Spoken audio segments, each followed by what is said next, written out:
Supreme court में ये क्या क्या चल रहा है। अब जो खुलासे हुए हैं वो आपको हिला कर रख देंगे कि कैसे सरकार जजों पर दबाव डाल रही है और अपने हिसाब से जज भी चाहती है। ऐसे कई मामले हैं। अब सुप्रीम कोर्ट के पूर्व जज जस्टिस लोकुर ने बड़ा खुलासा कर दिया। सुप्रीम कोर्ट के पूर्व जज जस्टिस लोकुर ने अपनी किताब में लिखा कि सरकार बार बार चाहती थी कि दिल्ली हाई कोर्ट के जज एस मुरलीधर का ट्रांसफर हो जाए, और वो भी सिर्फ इसलिए क्योंकि उन्होंने सरकार को पसंद न आने वाला फैसला दे दिया था। अब सवाल उठता है, क्या ये न्यायपालिका की आज़ादी पर हमला नहीं है? जस्टिस मुरलीधर वही जज हैं जिन्होंने दिल्ली दंगों के दौरान दिल्ली पुलिस को कड़ी फटकार लगाई थी और कहा था कि उन नेताओं पर एफआईआर होनी चाहिए जिन्होंने भड़काऊ भाषण दिए थे, और उसी रात उनका ट्रांसफर ऑर्डर आ गया। सोचिए, जो जज जनता और कानून की आवाज़ उठाए, क्या उसकी कुर्सी भी सुरक्षित नहीं है? आज इसी बड़े सवाल पर करेंगे चर्चा। क्या सरकार सच में न्यायपालिका पर कब्जा करना चाहती है? क्या कुछ जज दबाव में आकर सरकार के पक्ष में फैसले देते हैं? और अगर ऐसा है तो इसका असर हमारे लोकतंत्र पर क्या पड़ेगा? नमस्कार, मैं हूं अंकुर और आप देख रहे हैं सत्येंद्र का खास शो बेबाक मुकेश। और मुकेश जी अब बताएंगे न्यायपालिका और सरकार के बीच कैसे जुगलबंदी चल रही है। देखिए, ये बड़ा ही विस्फोटक भंडाफोड़ है। हाँ। एक ऐसा जो बहुत प्रतिष्ठित जज हैं, सुप्रीम कोर्ट के जज रह चुके हैं, उन्होंने ये रहस्य उद्घाटन किया है कि किस तरह से दिल्ली हाई कोर्ट में जस्टिस मुरलीधर थे, दिल्ली दंगों की सुनवाई कर रहे थे, और जब उन्होंने दिल्ली पुलिस को फटकार लगाई और उसने कहा कि अभी तक अनुराग ठाकुर, कपिल मिश्रा और परवेश वर्मा, इनके खिलाफ एफआईआर दर्ज क्यों नहीं की गई? जज मुरलीधर ने ये कहा। बिल्कुल। और उसके बाद से पूरी सरकार सख्ते में आ गई और न्यायपालिका, या यूँ कहें कि जो कॉलेजियम तय करता है, ट्रांसफ़र वगैरह का निर्णय लेता है, उस पर दबाव बना गया कि इनको तुरंत ट्रांसफ़र किया जाए। अब चूंकि उस कॉलेजियम में मदन बी लोकुर थे, उन्होंने कहा नहीं होने देंगे, नहीं हुआ, वो चले गए। उसके बाद फिर सरकार ने दबाव डाला, फिर जस्टिस सीकरी खड़े हो गए कि नहीं चलेगा, फिर रुक गया। लेकिन जब कॉलेजियम में ऐसे विरोध करने वाले जज नहीं बचे तो जस्टिस मुरलीधर का ट्रांसफ़र कर दिया गया।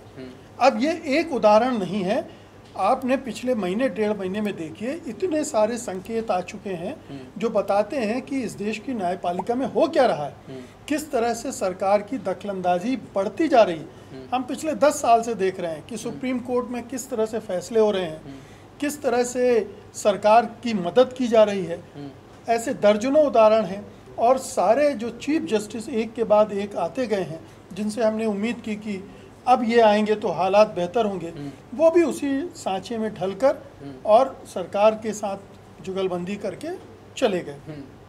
अभी 3 दिन पहले का मामला है कि जस्टिस बीवी नागरत्ना ने जो आपत्ति जताई एक जज की नियुक्ति की, जो गुजरात, जी, जस्टिस विपुल मनुभाई पंचोली जो गुजरात के हैं। और ये आपके दर्शकों को बताना ज़रूरी है कि गुजरात के जजों का जो कोटा होना चाहिए वहाँ की स्ट्रेंथ के हिसाब से, वो तो ज़रूरत से ज़्यादा है, लेकिन जो बड़े हाई कोर्ट हैं, चाहे वो इलाहाबाद के हों, कोलकाता का हो, बॉम्बे हाई कोर्ट हो, वहाँ का जो अनुपात होना चाहिए वो कम है उनके मुकाबले, जबकि ज़्यादा उनको रिप्रेजेंटेशन मिलना चाहिए। तो ये गुजराती जजों को बार बार भरना सुप्रीम कोर्ट में, ये क्या हो रहा है? ये बीवी नागरत्ना ने इस सवाल को उठाया और उससे कॉलेजियम की पोल और जस्टिस पंचोली 2031 में सीजेआई बनेंगे। बिल्कुल। और एक और जो गुजरात के जज को अपॉइंट किया गया सुप्रीम कोर्ट में, वो भी बहुत चांसेस हैं कि वो भी चीफ जस्टिस बनेंगे। तो ये एक सिलसिला बन रहा है जिसमें सरकार सुप्रीम कोर्ट पर अपना शिकंजा कसती जा रही है।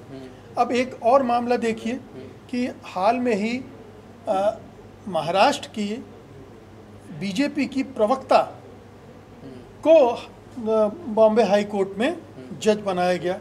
कितना हंगामा हुआ था, उसके बावजूद वो जज बन गई।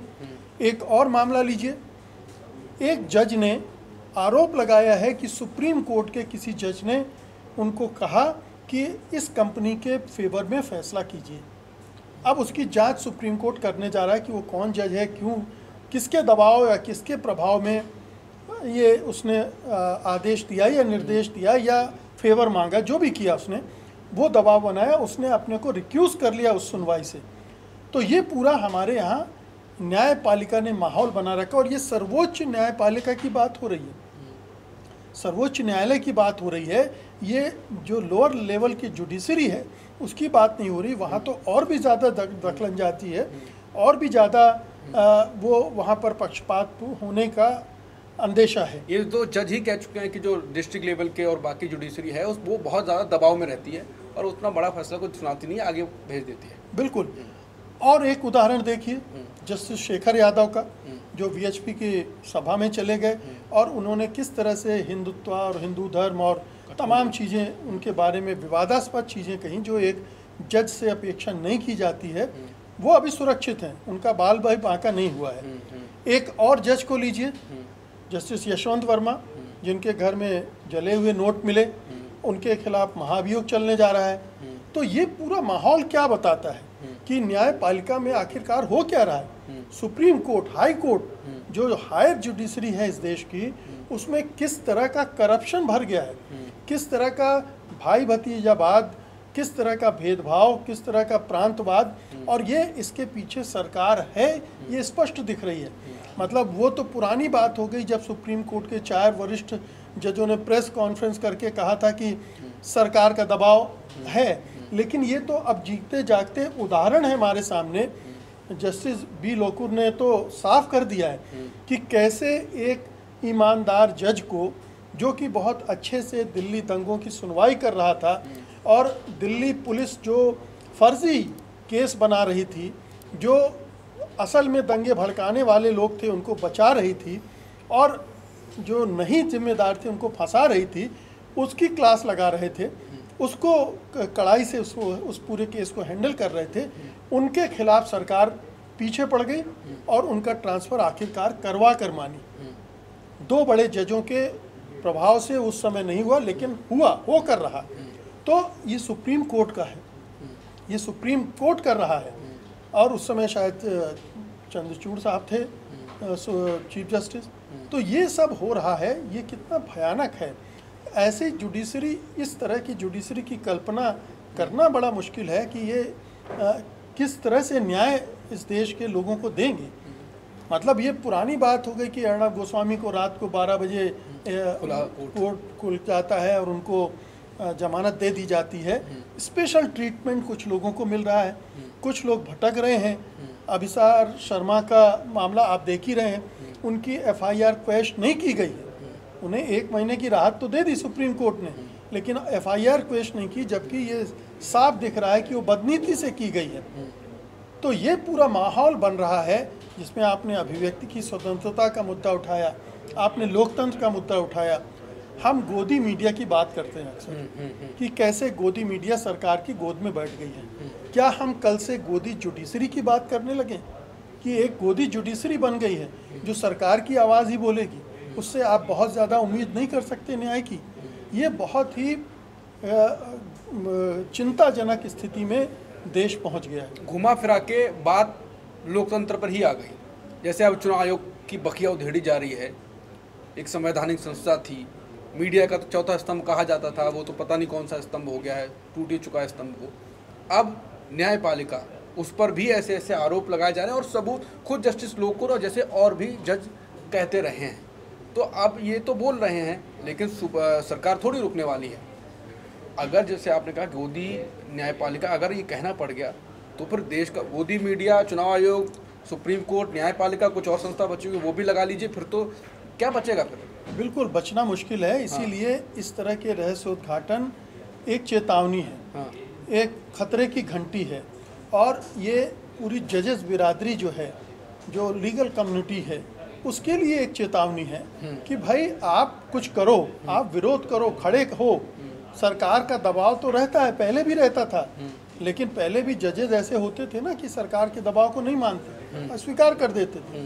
जस्टिस HR खन्ना का तो उदाहरण है कि इमरजेंसी में कैसे उन्होंने इंदिरा गांधी की बात को मानने से इनकार कर दिया। तो आज उस तरह के जजेस की ज़रूरत है हमें, जो सरकार के दबाव के खिलाफ खड़े हो सकें, अपनी रीढ़ की हड्डी दिखाएं, ना कि सरकार के सामने बिछ जाएं। आखिरकार जस्टिस ओका हैं जिन्होंने कहा कि मैं रिटायरमेंट के बाद कोई भी सरकारी पद नहीं लूँगा। ऐसे जजेस भी हैं।